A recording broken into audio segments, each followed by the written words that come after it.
শ্রী অর্থ সৌন্দর্য আর বনশ্রী অর্থ বনের সৌন্দর্য।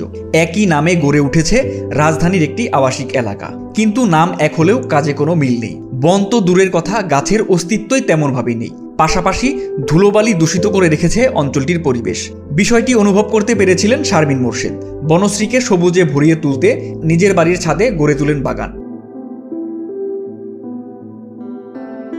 হরেক রকম ফুল ও ফল গাছে সাজিয়ে তোলেন তার ছাদ বাগান, যেন বনশ্রী নামের সঙ্গে একটু হলেও মেলে। সম্প্রতি তার বাড়িতে গিয়েছিলাম ছাদ বাগান দেখতে।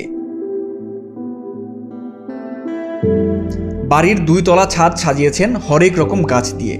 সেখানে ফুল গাছের আধিক্যই বেশি। নানান রকম দেশি বিদেশি ফুল গাছ দখল করে আছে তার ছাদ। এসব ঘুরে ঘুরে দেখালেন শারমিন মোরশেদ। জানালেন অনেক ফুলের নামের সঙ্গে যেমন মিল রয়েছে, আবার অনেক ফুলেরই মিল নেই।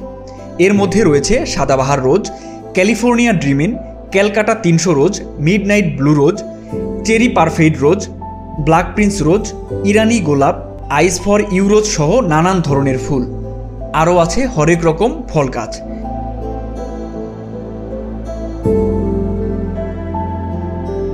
দুই তলা বিশিষ্ট ছাদের উপরতলায় গেলে মন ছুটে যায় গ্রামে বেড়ে ওঠা শৈশবে। বাড়ির উঠোনে শাকসবজি চাষ করতে উঁচু করে পাতা মাচার কথা মনে পড়ে যায়, যাকে বলা হয় জাংলা। সেখানে ঝুলে থাকতো লাউ, সিম, ঝিঙে সহ নানান রকম তরকারি। শারমিন মোরশেদের ছাদেও সেরকম দেখা গেল, তবে জাংলার গাছগুলো এরই মধ্যে মরে শুকিয়ে গেছে। কিছুদিন আগে এলে হয়তো গাছগুলো দেখা যেত। যাই হোক, তারপরও জাংলায় ঠিক ঝুলে আছে কুমড়ো। চারদিক গাছে ঢাকা জাংলা দেখে অনেকটা মনে হচ্ছে চাদোয়া দিয়ে ছাদ ঢাকা রয়েছে।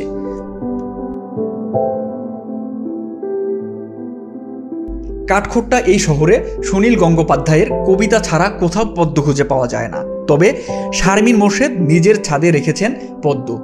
ছোট পাত্রে পানি দিয়ে চাষ করছেন এই পদ্ম ফুল। তাতে অসংখ্য ছোট মাছের অস্তিত্বও রয়েছে, ঠিক যেন এক মোবাইল পুকুর।